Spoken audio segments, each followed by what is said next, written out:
artistic and literary movement of the 18th and 19th centuries. It was characterized by imagination, nature, escapism, individuality, and movement. It was a revolt against the formal structures of the Augustines who dictated artistic, social, and literary norms. The Romantics saw the world as it was and rejected it. Instead, they constructed a world of the imagination and life as it should be. Poets of the Romantic era included the likes of Blake, Shelley, Keats, Thoreau, Whitman, and Wordsworth, who wrote, "I wandered lonely as a cloud that floats on high of valleys and hills, when all at once I saw a crowd, a host of golden daffodils. Beside the lake beneath the trees, fluttering and dancing in the breeze." Wordsworth, as did other romantics, conjured bright images of ethereal beings and wispy memories, blanking out the realities of dreary life experienced by many of the era. We see modern-day counterparts today in artists such as Peter Weir and John Lennon. Lennon wrote perhaps one of the all-time best-selling songs in Imagine, where in the second verse he sings, "Imagine there's no country, it isn't hard to do, nothing to kill or die for, and no religion too. Imagine all the people living life in peace." I will now play the song.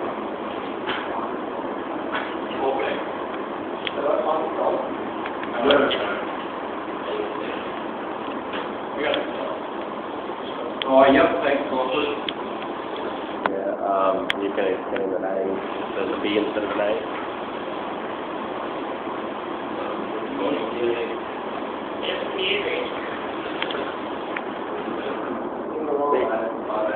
Better than actual John Lennon singing.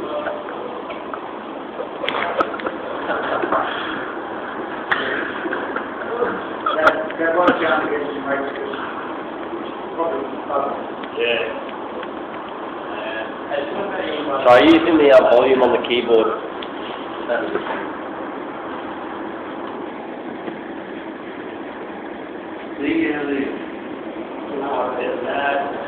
you got it on your phone?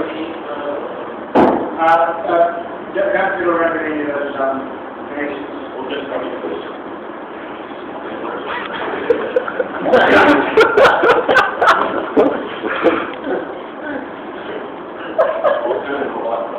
I'm imagining what the song sounds like.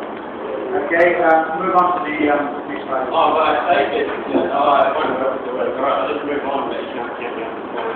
As with the writers and poets of the Romantic age, Lennon forced upon to think and consider the very words he sings. He also created images of an ideal world, one removed from the drudgery of life encountered by modern counterparts. One of the major characteristics of the Romantic poets and songwriters is that they position their audience to question the world around them and build on a world filled with wonder, awe, and respect for the natural order of things. The Romantic period also encompassed playwrights and novelists, mainly due to the fact that they could delve more deeply into the field of Romanticism. They were able to craft together deeply involved outlines of their work. Romantic drama that took on fantastic and spectacular forms was informed by science, and the connection between theatre and science may explain the predominance of both Gothic and melodrama. Staged as Gothic, seemingly natural elements associated with science and medicine were technologically designed and manipulated to create a world of illusion and fantasy. Novelists such as Jane Austen and Mary Shelley crafted both modernistic and neoclassic work, with Shelley in particular creating medical and Gothic wonderment with her creation of Frankenstein's monster. Shelley's perspectives on vision, reason, ethics, art, and human nature forced the reader to think, even to be fearful of the future. We did not want to become the monster.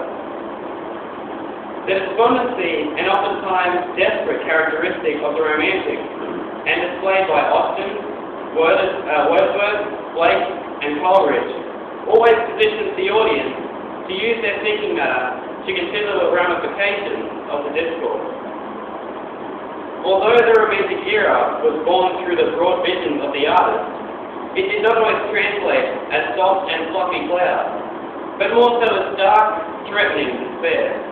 But it always forces one to think. William Blake was an English poet, painter and printmaker of the Romantic era. Largely unrecognised during his lifetime, Blake's work today is considered seminal and significant in the history of both poetry and the visual art. Blake himself stated his thoughts on Romanticism, stating, "The imagination is not a state, it is the human existence itself." In more modern times, the film Dead Poets Society delves deeply into imagination and human existence. It links the poets and writers of the Romantic era to that of the modern youth culture of the 1950s. Boys of the post-war era are exposed to creativity and thought and expression rather than rote learning and acceptance of the tried and traditional. True to the romantic thoughts of bleakness and despair, the movie culminates in the suicide of one boy who is forced to choose between a military career and a passion for the theatre. The director, Peter Weir, positions the viewer in a corner.